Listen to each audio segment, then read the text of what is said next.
y nos enseñaron el camino. Radio Caput. Que Dios los bendiga a todos. Esas cosas. Radiocaput.com. Estás conectado. Estás en Caput. Aquí comienza Mundo en Clave. Una mirada diferente sobre el escenario internacional. Con Hugo Gulman y Larry Levy. Mundo en Clave. En Radio Caput.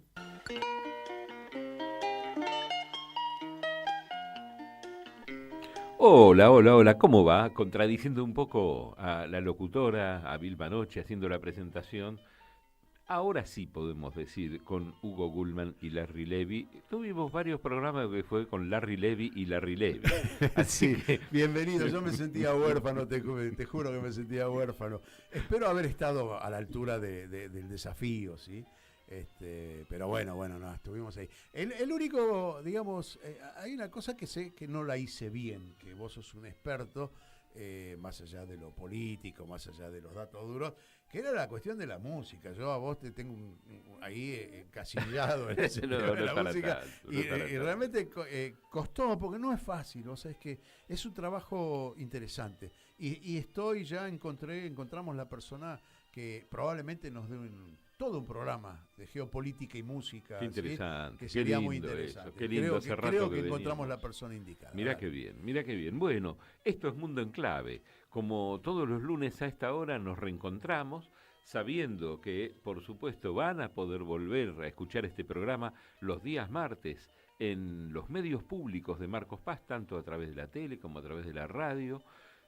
Van a poder escucharlo también a través de RPD Radio, la 97.5 de Oberá en la provincia de Misiones, que también tiene su canal de YouTube, y van a poder escuchar también en Radio Pista Urbana.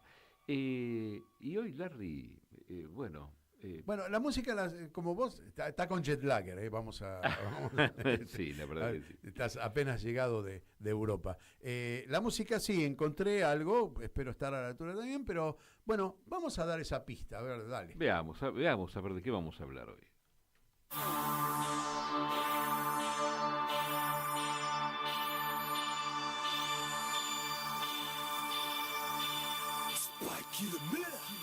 Paraît que t'as la haine, c'est pas la peine. Nous, on crève la dalle de nos halls. Barré de poche ton skunk, gramme de 16 dans les narines. Non, j'en fais pas partie, mes rimes, ta mère, ton père.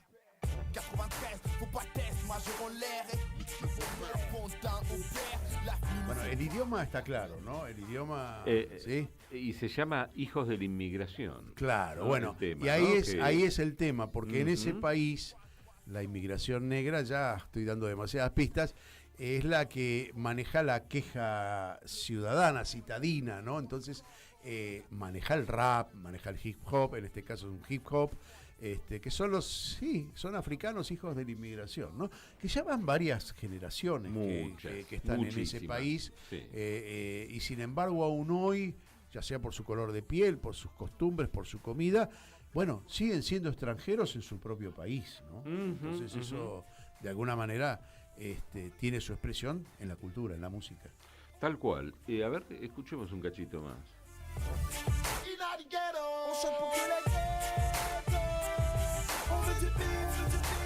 Podemos decir también que es un país que además de rendirle mucho culto a la música, lo hace con la cultura en general. Es cierto, ¿no? es cierto. Con la cultura en general, con la preservación de la historia. Hay un orgullo en ese país, a pesar de ser parte de una comunidad mucho más grande, que lo marca las diferencias constantemente, y bueno, de alguna manera eso se trasunta en esa conservación de la cultura, en esa conservación de la música, del arte, ¿no? Aunque les afanaron algunas obras de arte, ¿no? De hace poquito, ¿no? No sé si la conservan también. Pero bueno. ¿Te parece bien que cuentes?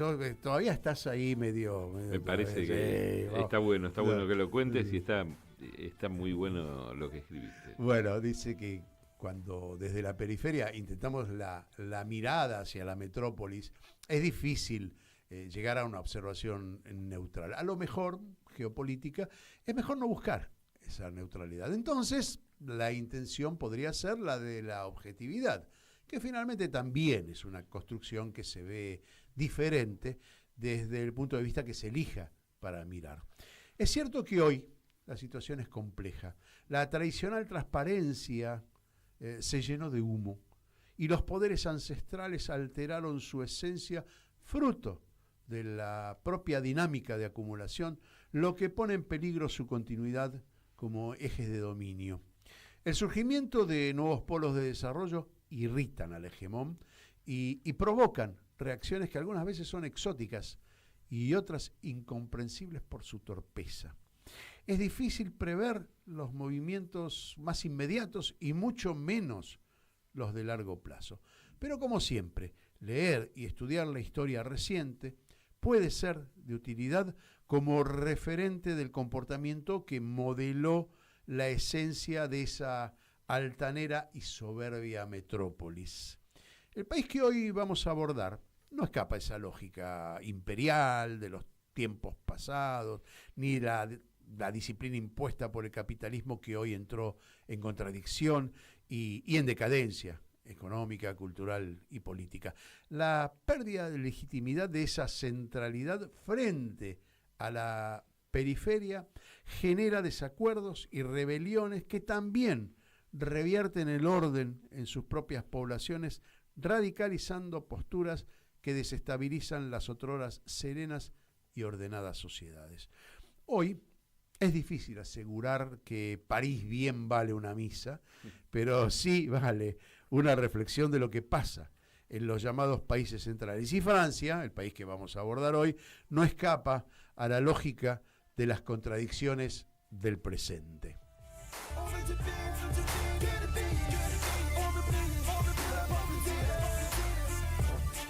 Y para conversar sobre Francia, tuviste, Larry, la posibilidad de charlar largo rato con un viejo amigo al que muchas veces hemos acudido ante determinadas cuestiones que ocurran en ese país, que es Carlos Schmerking, que es periodista, es editor de, ha sido preso político también, exiliado desde hace muchísimos años, vive en Francia. Sí, y como acostumbramos a hacer, que en general sos vos el que presenta, le preguntamos, sí, cómo estaba la situación actual en Francia, una Francia que está, no digo convulsionada porque tiene historia, tiene dónde sentarse, tiene dónde pararse, pero que bueno, tironeado de un lado, las presiones que hay internacionales, pero bueno, vive ciertos movimientos internos que alteran lo que estaban acostumbrados a vivir los franceses. Y bueno, ante esa primera pregunta, esa primera consulta, esto era lo que nos contestaba. Mira, estamos en una situación donde se habla de crisis política o crisis de régimen. La diferencia está en que por primera vez hay un parlamento dividido en tres grandes grupos y el gobierno de Macron no logra estabilizar su gobierno. No sé si han visto la seguidilla de renuncias, de mociones de censura que ha habido desde que Macron, hace un año y pico, en junio del 2024, el año pasado, disolvió sin decirle a nadie la Asamblea Nacional, llamó a nuevas elecciones legislativas y a partir de ahí se conformó una asamblea en 3/3, digamos, en la cual el nuevo Frente Popular, que es la izquierda que se unificó a través de un programa que fue propuesto por la Francia Insumisa, logró tener 192 diputados, es decir, que era el grupo mayoritario de la Asamblea.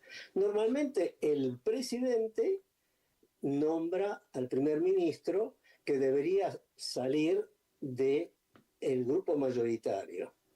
No había mayoría absoluta, porque la mayoría absoluta se obtiene con 289 diputados. Pero esos 192 era el grupo mayoritario y Macron de ninguna manera quería que haya un primer ministro de izquierda. Entonces, a partir de ahí, empieza a haber esta sucesión de ministros de derecha primero, Barnier, que duró 2 meses, Bayrou de centro, que duró 9 meses, y que acabó perdiendo su gobierno cuando el 8 de septiembre propone un voto de confianza y 364 diputados lo hacen caer.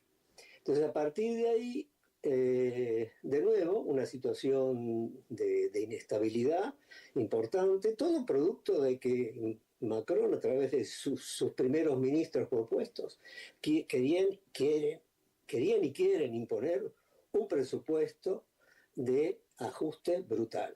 Entonces, a partir de ahí, se organizan movilizaciones. El 10 de septiembre, la sociedad civil se organiza para salir a la calle, hubo 150.000 personas en toda Francia, pidiendo el bloqueo total del país, y el 18 de septiembre la intersindical, los 8 sindicatos reunidos, llaman a huelga general, manifestaciones, 1 millón de personas en la calle, en fin. Déjame ahí hacer una pequeña aclaración o una pequeña pregunta. ¿Qué quedó de ese movimiento de chalecos amarillos que no tenían una conducción clara y que de algún modo representaba la propuesta del pueblo, ¿no? Una protesta muy fuerte? ¿Quedó en algo eso? ¿Sembró la semilla de algo? Bueno, todo movimiento siembra alguna semilla que queda flotando en la conciencia de la gente. Es evidente que en esta movilización de bloquear todo el 10 de septiembre había gente que se reclamaba de los chalecos amarillos, que fue la gran movilización contra Macron en diciembre del 2018. Había 200.000 personas en la calle, en las rotondas.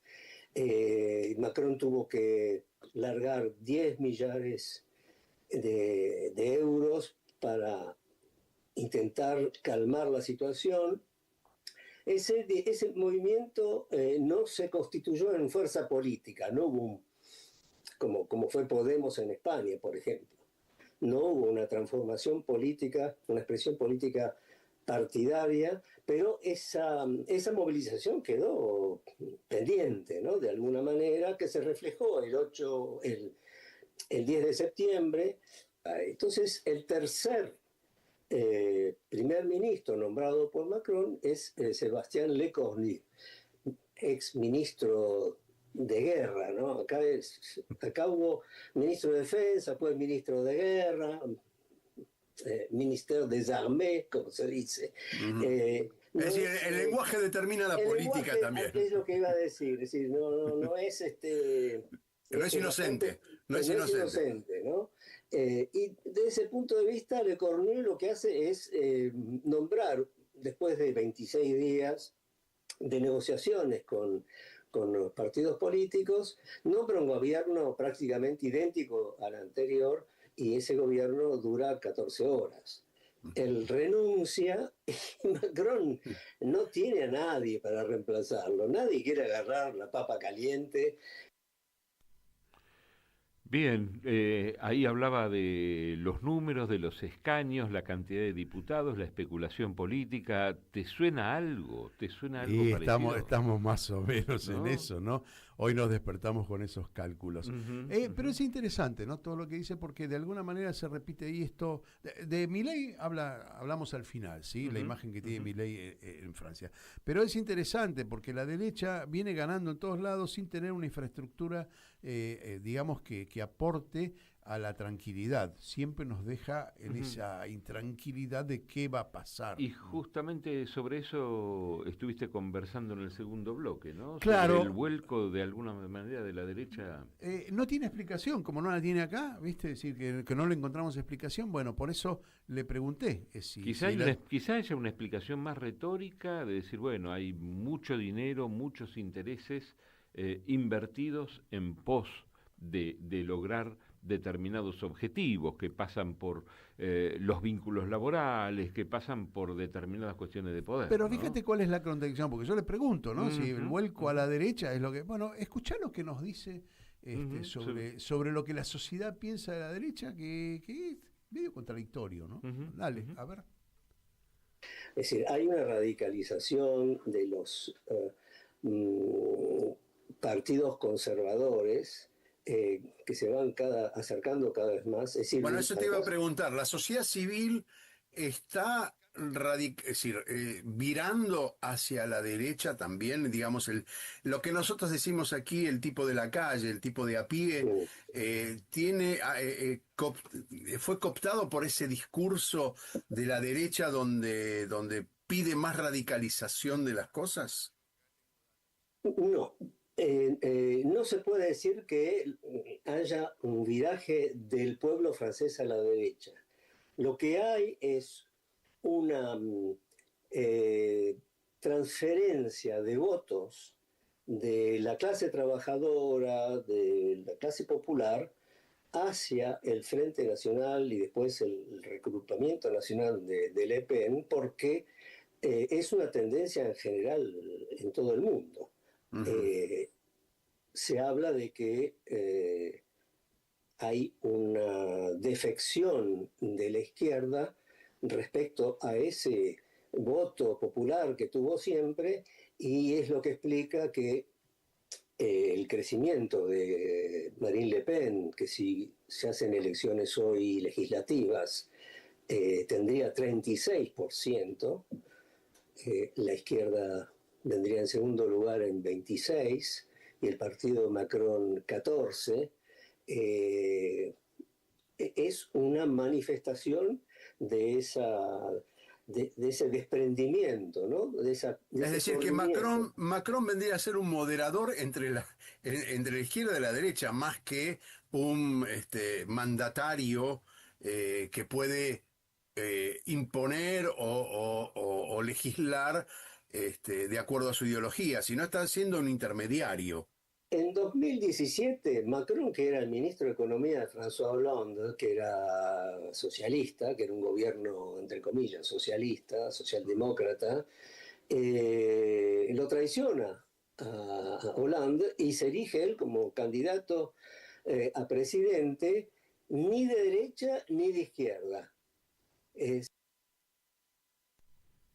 Ni de derecha ni de izquierda. Cualquier analogía que querramos hacer, por ahí encaja, ¿no? Macron lo veo como Macri, ¿no? Quedó como en el medio, hoy está debilitado, hoy puede ser que ya haya crecido un poquito más, pero sí, crece la ultraderecha. Que quedó como en el medio, coincido, pero me parece que porque no se animó a hacer lo que hizo otra derecha como la de Milei. Es probable. No. Bueno, Macron me pasa lo mismo. No Tal quiso cual. capturar el voto de la ultraderecha, en realidad, ¿no? Pero quiso capturar el de la izquierda. Y con buenas zancadillas a los rivales como para seguir. Es interesante cómo el lenguaje va determinando la política, ¿no? Porque quién es de izquierda, quién es de derecha, quiénes mantienen las consignas, las pancartas de la izquierda, cómo muta o cómo viaja el voto, ¿no? Popular hacia un lado y hacia otro. Uno de los temas de los que habló también Carlos Schmerkin, ante algunas consultas tuyas,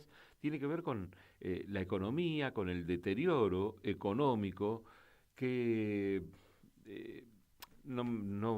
o sea, me quiero correr yo de todo centro de esta cuestión, pero acabo de estar 15 días allá y es difícil pensar en el deterioro económico cuando uno vive acá, en el deterioro de ellos. Es que ser pobre acá no es lo mismo que ser pobre allá, es muy diferente. No, pero además el tema de la cantidad de la sociedad de consumo, que no importa si sos de derecha o sos de izquierda, seguro que al turismo lo cuidás, lo explotás. Y vos me decías algo antes de entrar al aire, la presencia del Estado, ¿no? La presencia del Estado sigue estando, más allá de derechas o izquierdas. Y te lo podría decir inclusive de Ayuso en Madrid. Sí, ¿no? Sí. Bueno, vamos a escuchar que me contestó y yo voy a aportar después datos duros, ¿no? Con cifras precisas para que reforcemos lo que nos contestaba Carlos Schmerkin. Dale, vamos al corte.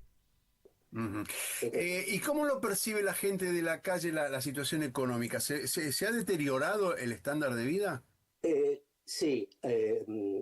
mucha gente se queja, las ollas populares de aquí han aumentado, sobre todo los estudiantes que no tienen recursos, o trabajás o estudiás.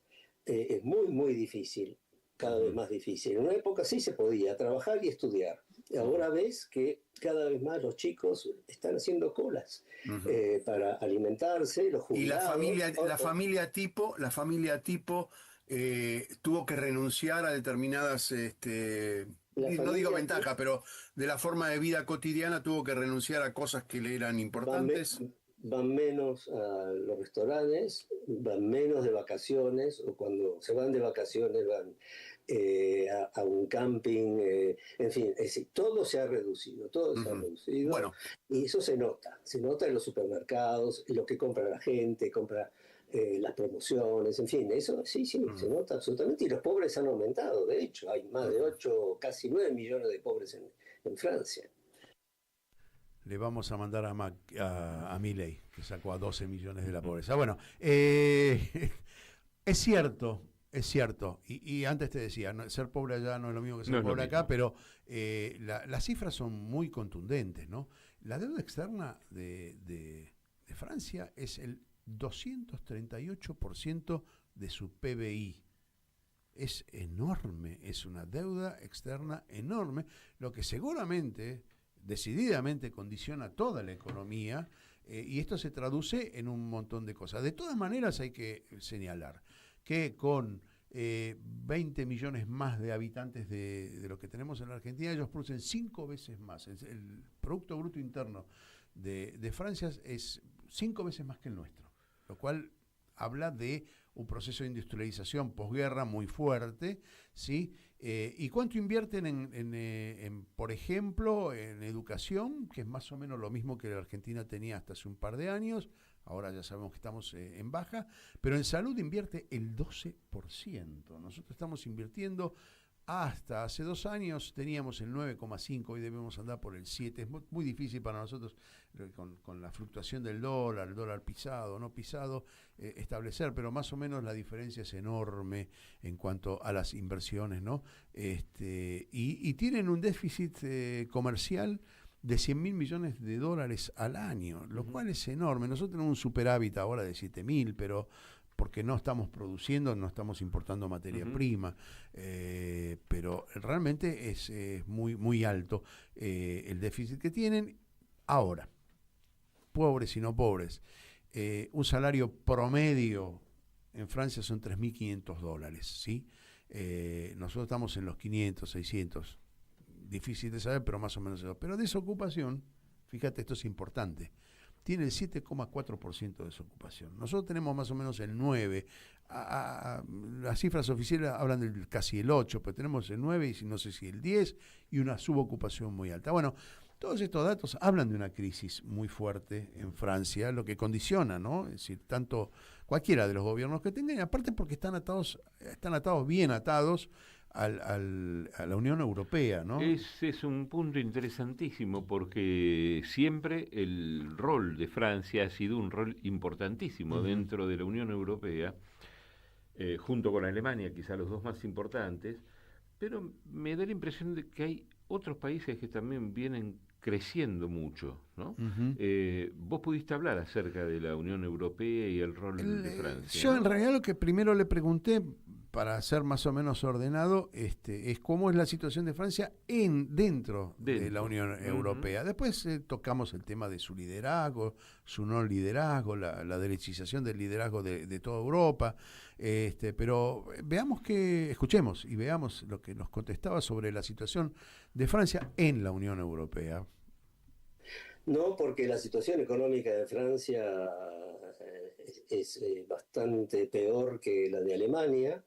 Tiene una deuda colosal de 3.000 millones de euros. 1.000 millones son producto del gobierno de Macron. A Francia le están prestando al mismo interés que a Italia, lo cual es una novedad. Le han bajado la nota, estaba en AA- a A+, pero eso es por la incertidumbre política más que nada.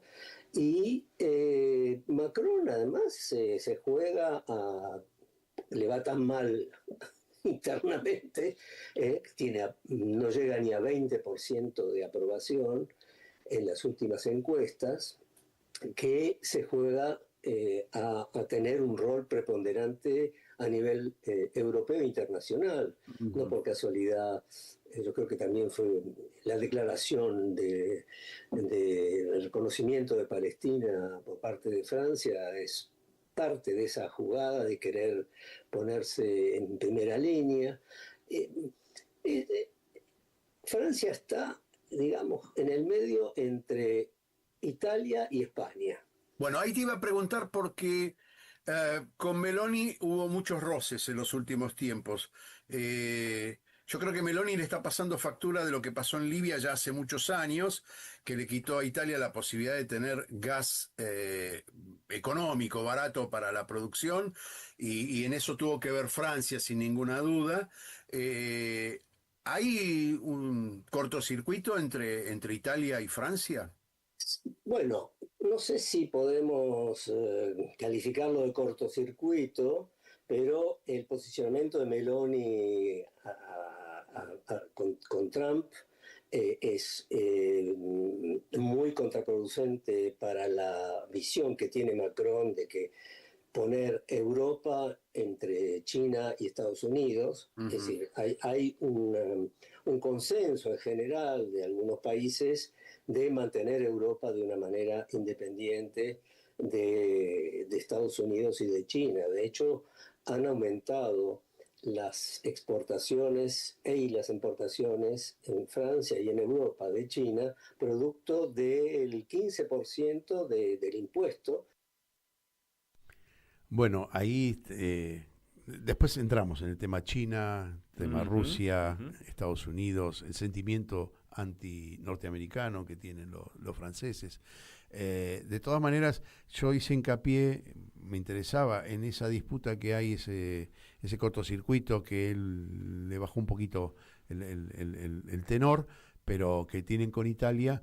El gobierno de Meloni es un gobierno bastante, digamos, provocativo en sus formas.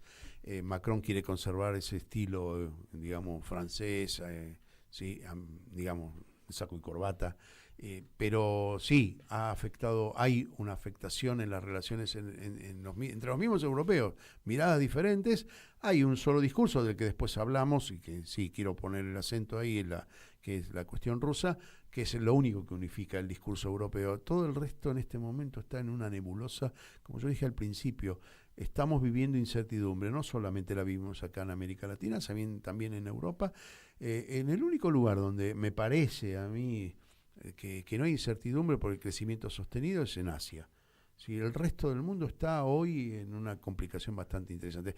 Contanos algo de lo que viviste ahí, lo que se vive cotidianamente. Bueno, yo lo que vi es que hay conciencia de lo que es la convivencia. Y lo notás, por ejemplo, yo manejé mucho, ¿sabes? En un mes hice 7.000 kilómetros al volante. Y francamente me sorprendió haber visto en muchos lugares, en todos donde estuve, que vas en una autopista y no ves a nadie en un embotellamiento. Tuve un par de embotellamientos nada más, a nadie yendo por la banquina. No les cabe en la cabeza. Las señales se respetan, no te cuesta nada si un tipo pone el giro para correrse de carril, como hacen todos, absolutamente todos lo hacen, ¿no? Pero el que viene, que le tendría que ceder el paso, uno se sitúa en lo que estamos acostumbrados a ver en Argentina y otros lugares, no somos los únicos obviamente, apuramos el paso para no dejarlo. Y simplemente es levantar el pie del acelerador y que el tipo se mueva, ¿viste? Bueno, eso es frecuente. A la vez, ese hombre que pidió para correrse, enseguida que pasa el que iba a pasar, pone el giro para el otro lado y se pasa y ya te cede el lugar de vuelta. Y el carril más veloz no lo usan si no es necesario. Lo usan para ir a pasar a alguien. A mí me sorprendía mucho porque estoy acostumbrado a manejar y a haber manejado mucho en mi vida. Entonces, ver esa forma, esos respetos. Vos mencionabas entre las curiosidades, y esto lo comprobé y por un lado lo disfruté, por otro lado lo sufrí, el tema de la cantidad de rotondas. Uh-huh. Es uno de los países con más rotondas en el mundo. España también tiene enormes cantidades. Ahora, agreguemos también, Francia es el país que más castillos y chateaux tiene en el mundo. 40.000... Y que en cualquier ruta por la que vas, chiquita, así, de pueblito, te encontrás con esa hermosa iglesia y un bruto castillo, ¿viste? Y esas construcciones medievales de cientos y cientos de años. Pero, por ejemplo, el respeto, ¿a quién le corresponde pasar cuando estás en una rotonda, no? Que acá el tema es ganarle al otro, viene el tipo por la rotonda, yo me voy a apurar así, le gano y me meto antes. No es así.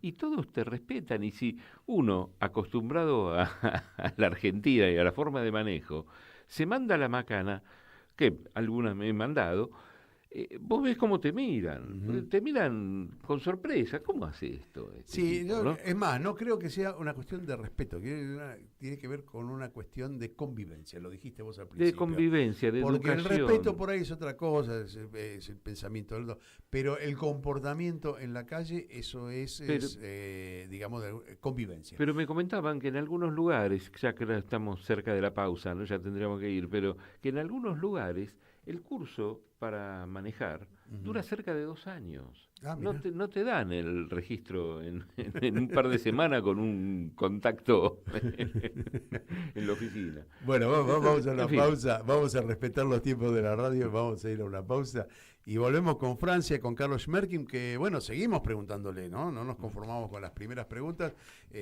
hablamos un poquito de lo que está viviendo Europa en este momento y en relación con el resto de los países. Vamos a una pausa y enseguida volvemos.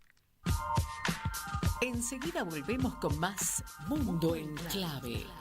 Siempre en Caput. En Caput damos la bienvenida a nuestra compañera Estela Caloni. Pasan cosas. Yo tengo un faro que se llama Radio Caput. Hay un vigía del sur y otro vigía del sur ahí y otros vigías del sur que nosotros tenemos que ver. Cuando nos llega el temporal, la nieve, tenemos que mirarlo todo, porque estamos preparados para mirarlo todo. Estamos luchando desde hace mucho tiempo por la verdad histórica. Radio Caput. Que es sobre la única cosa en que se puede edificar un país independiente y real. Esas cosas. ¡Ah, sí! Si quieres ver un paraíso, solo mira a tu alrededor y velo. Radio Caput. Desde el lugar de las utopías. Hoy Chicha se nos fue. En Caput. Ana María Cariaga, pero quizás nos sobrevuele con su alma de abuela guerrera. Pasan cosas. Para darte a vos, Clara Anaí, esos abrazos tejidos y abrigados. El zapabón. Decir que es merecido es poquito, no hay palabras para describir a Chicha. María Victoria. Con nosotros los nietos era sumamente cálida. Yo no me puedo olvidar de los regalitos que nos traía también a nosotros. Eve de Bonafini. Para mí fue una hermana, una amiga, una compañera. No sé por qué la vida nos juntó, pero nos pusimos de acuerdo en muchas cosas. Juan Martín Ramos Padilla. Esa placa que vamos a descubrir con el nombre de Chicha Mariani no es algo decorativo, pero es la asunción de un compromiso de defender las causas populares.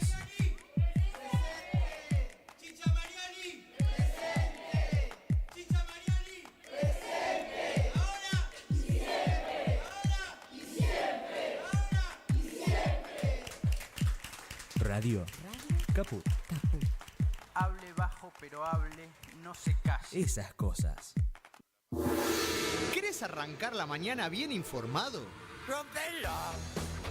Infosiberia, las noticias en tu celular. Manda tu mensaje de WhatsApp al 11 36 16 0088 y recibilo gratis todas las mañanas. Sos la única que me hace feliz cuando nadie te dice la verdad. Infosiberia, las noticias en tu celular. Manda tu mensaje de WhatsApp al 11 36 16 0088 y recibilo gratis todas las mañanas. Seguimos con otra vuelta al mundo en clave.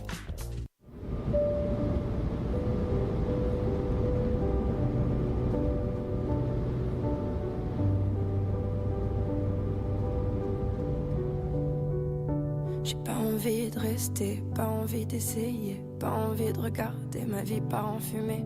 Quand je vois dans tes yeux qu'en fait toi tu t'en fous de ce que j'ai dans le cœur, de ce qui reste de nous. Comment ne pas vouloir partir quand t'essayes pas de retenir les éclats de ce qu'on a pu vivre et nos premiers sourires. Dis-moi pourquoi. J'ai pas envie de pardonner, je veux plus te regarder. Et si je peux pas t'effacer, au moins... Déjala de fondo porque es una voz muy dulce.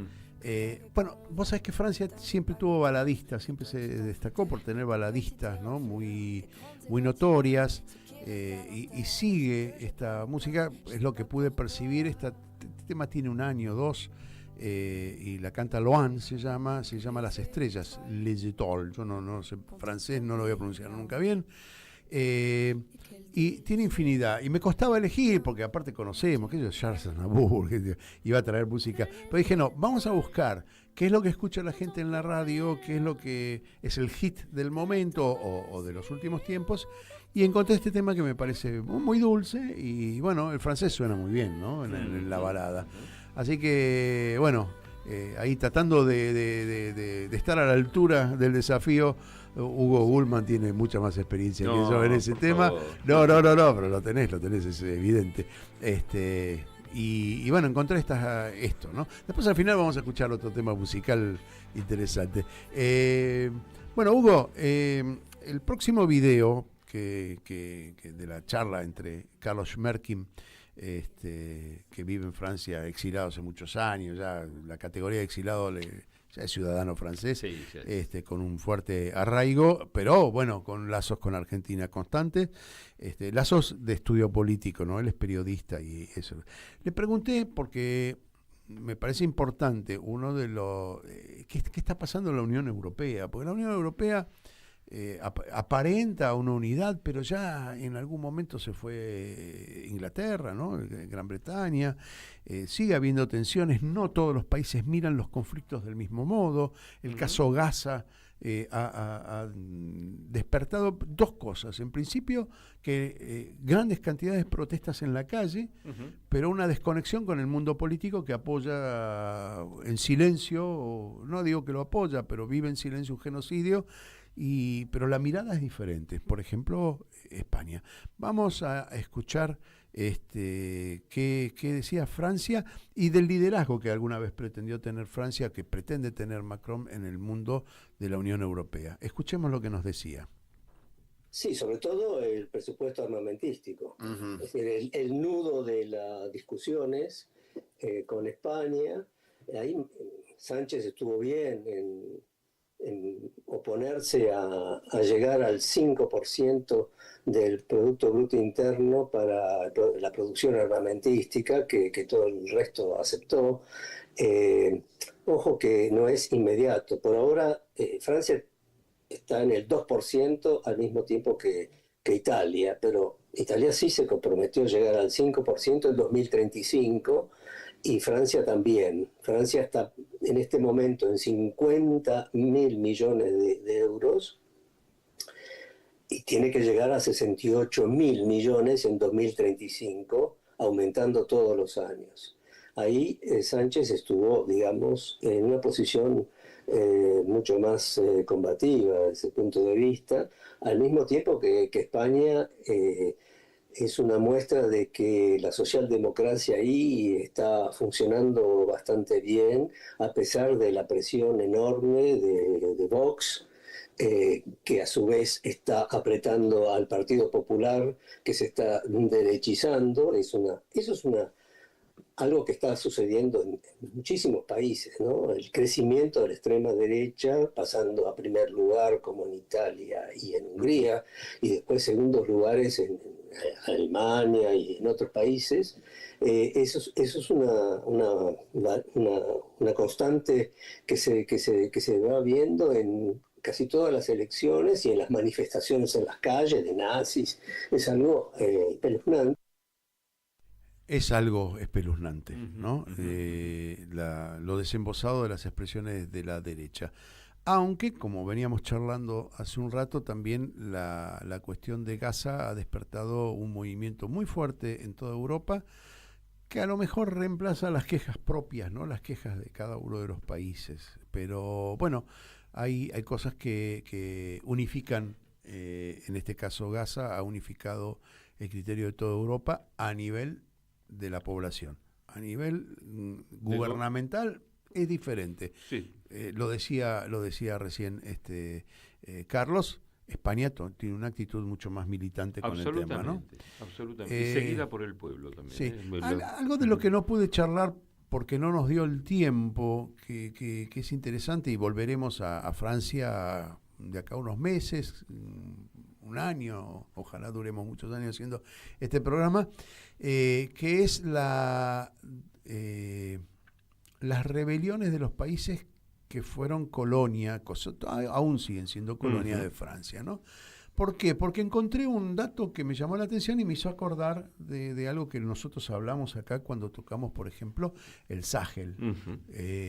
Hablamos de Níger, un país que tiene uranio, pero no tiene electricidad, ¿no? Y que Francia tiene un montón de centrales atómicas con el uranio. El país que más centrales atómicas tiene en el mundo por habitante. Por ¿no? habitante. Tiene 58 reactores nucleares para 66 millones de habitantes.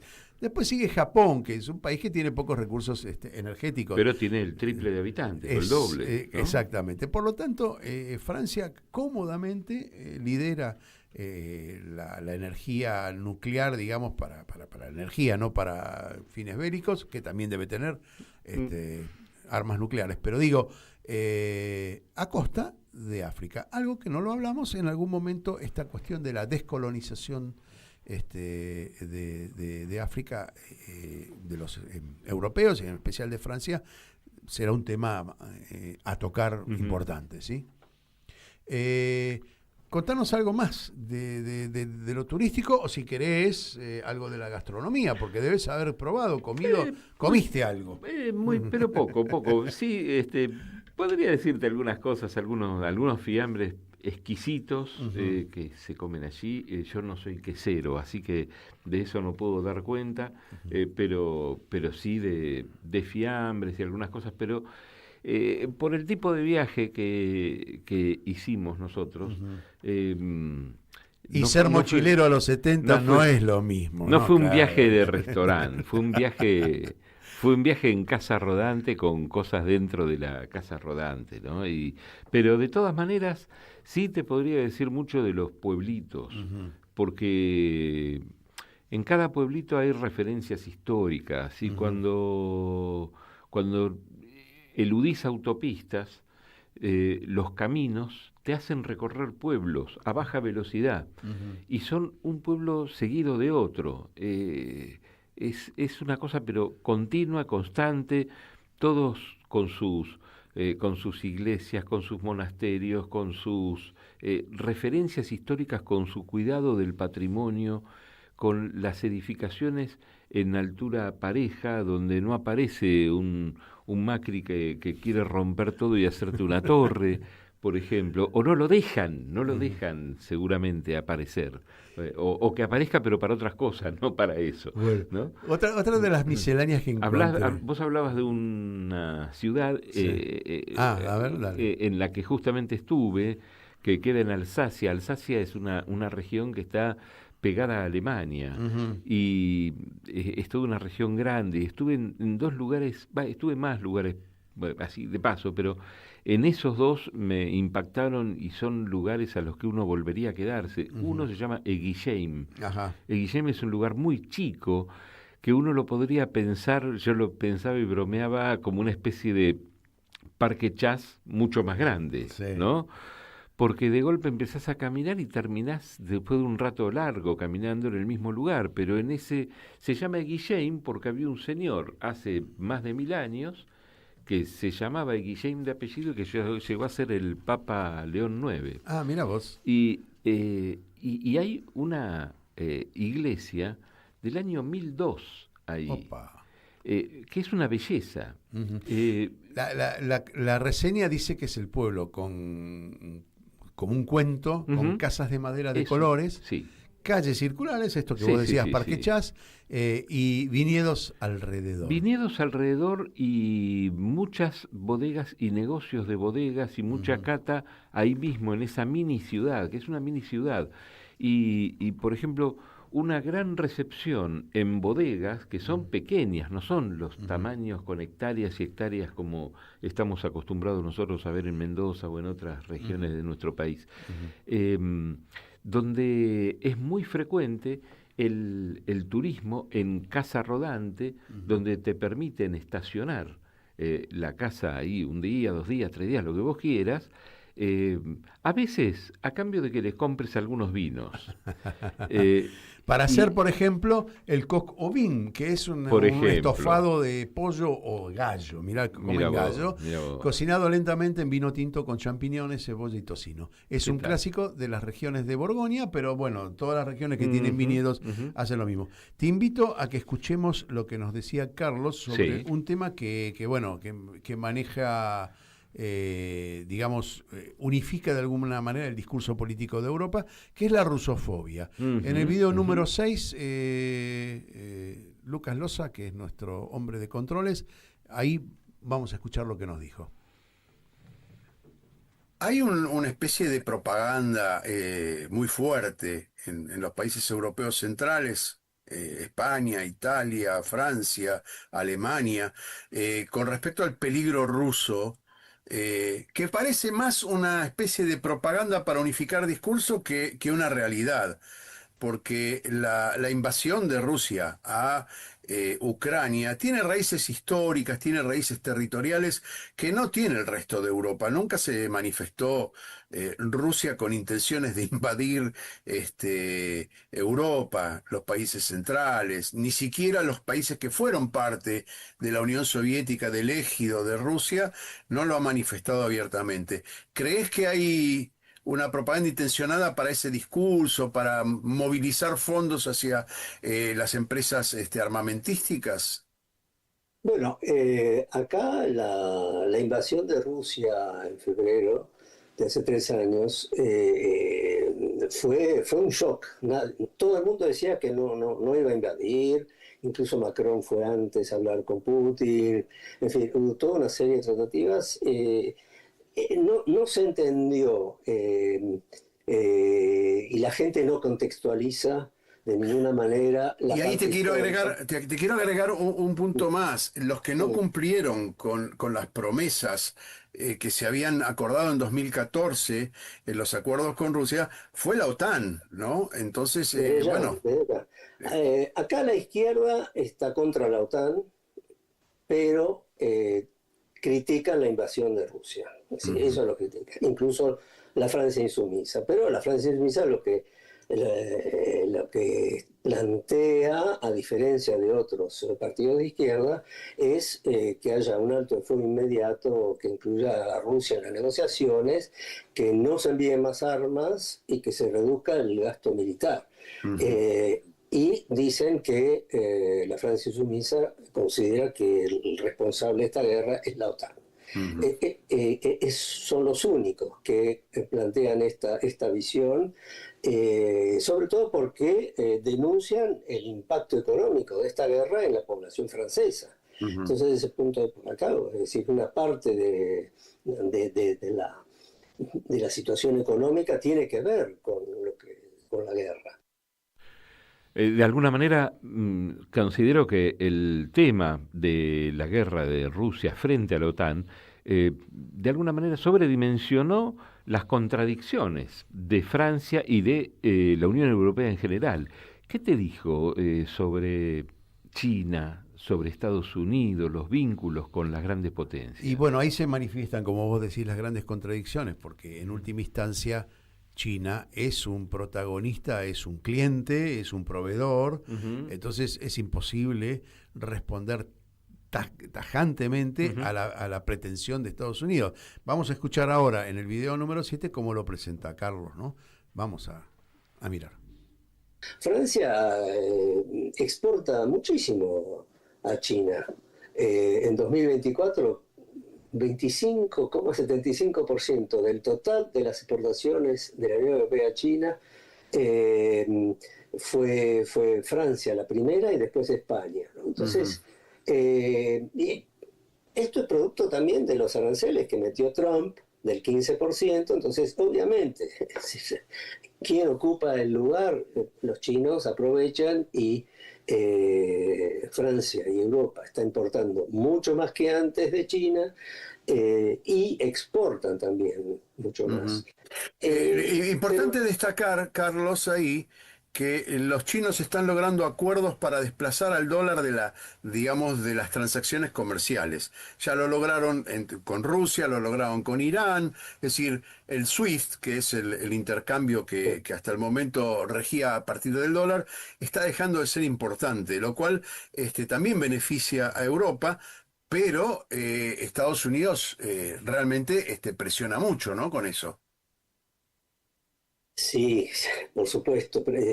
La presión es muy grande, pero también se nota una resistencia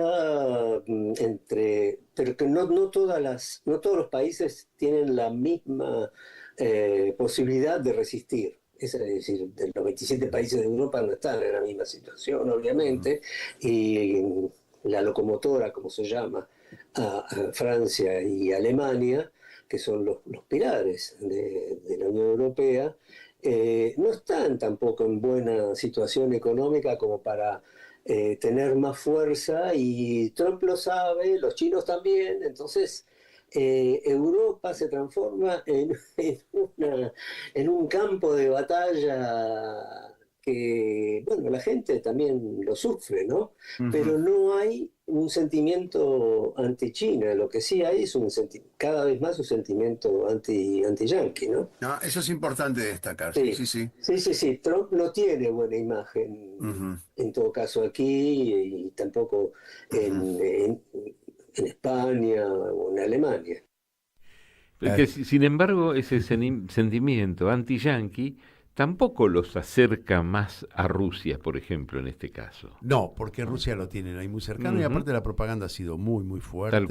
Tal cual. Y aparte porque Rusia tiene un comportamiento interesante, como juega al póker. Putin sabe jugar al póker, evidentemente, y mantiene muchos silencios que les molesta a los europeos. Los europeos preferirían que Rusia salga, Putin, a decir, no, muchachos, no se hagan problema, no lo voy a invadir. No puede jugar de esa manera teniendo un contrincante como es Estados Unidos, con el cual también tiene vaivenes, porque no es que es lineal la relación, ¿no? Hay que tener en cuenta. Pero a mí me interesó sobremanera el sentimiento anti-yanqui de los europeos, especialmente los franceses y probablemente los alemanes también, y la sumisión de Europa, ¿no? Es muy, muy, muy compleja esa sensación, esa tirantez que existe entre el sentimiento anti-yanqui y la sumisión que tienen a la economía y digamos, a los deseos de Trump o los deseos de Estados Unidos, ¿no? Cómo se juegan. Y por otro lado, lo que destaca Carlos es que es imposible desprenderse de China. China tiene una política que la viene llevando hace muchísimos años. Esto lo hablamos después de la entrevista formal, de cómo China tiene una actitud poco belicista en términos de de economía desarrollada. Por eso yo sostengo que tenemos que mirar, en este caso no solamente Francia, no solamente la Unión Europea, sino todo el mundo debería estar mirando lo que está ocurriendo en Asia. Me parece que ahí está la respuesta a muchos de los interrogantes de lo que está pasando con la democracia, lo que está pasando con la economía capitalista. Hay una nueva forma de producción, hay una nueva forma de relación, Y si vos vas tanto a Chile, ya lo hemos hablado acá en esta mesa con Sabino Vaca Narvaja, que fue embajador allí en China. Pensaba en esto y pensaba en los imperialismos, y una demostración de la vocación imperialista de Francia es que quizás sea el país del mundo con más usos horarios. Y eso no tiene que ver con que tenemos 4 horas de diferencia con Francia, sino que tiene que ver con la cantidad de territorios que tiene de ultramar, donde forma parte de Francia, pero es otro lugar, lejano. Sí, ¿no? Inglaterra tiene la comunidad, el Commonwealth, ¿no? Y Francia también tiene la comunidad francesa, ¿no? Tal cual. De hecho, lo que decíamos antes, comentábamos de Níger o de la zona del Sahel, es que aún tienen el franco francés, cosa que no lo tiene Francia, ¿no? Como moneda. Es una cosa que es insólita. Pero bueno, no podemos ir terminando sin recurrir a la música tradicional y a la música emblemática. Yo lo dividí en 2 y vamos a pasar 2 temas, vamos a pisar uno con otro, porque también Francia tiene su Gardel femenino, y también tiene su folclore, que lo debes haber visto vos en la calle y escuchado, ¿no? Las expresiones populares, callejeras, de cada uno de los pueblos indica que este tipo de música que vamos a escuchar, Loza, ¿estás listo? ¿Estás preparado para el primer tema? Bueno, ponelo, que vamos a seguir hablando sobre el tema. Dale, ponelo.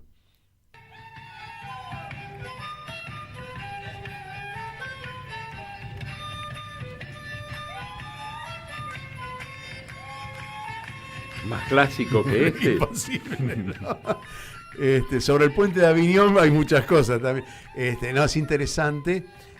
Yo lo viví en España, no tanto en Francia, pero este tipo de expresión popular callejera es ahí donde se iguala a la gente, o por lo menos se igualaba a la gente en otras épocas.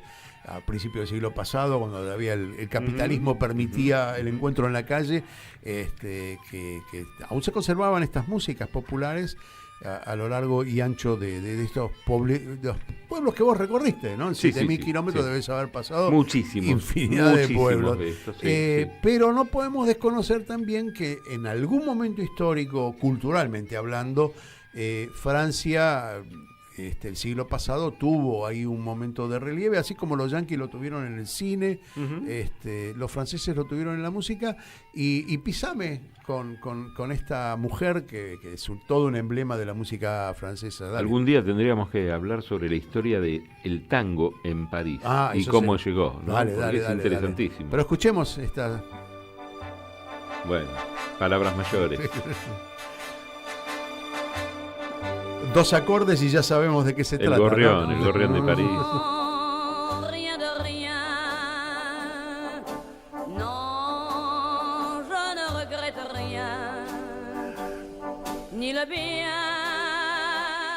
Baja un poquito porque, bueno... voy a contar una curiosidad en relación a este estilo. Y voy a tratar de ser lo más breve posible porque me enteré hace poquito, la semana pasada, que...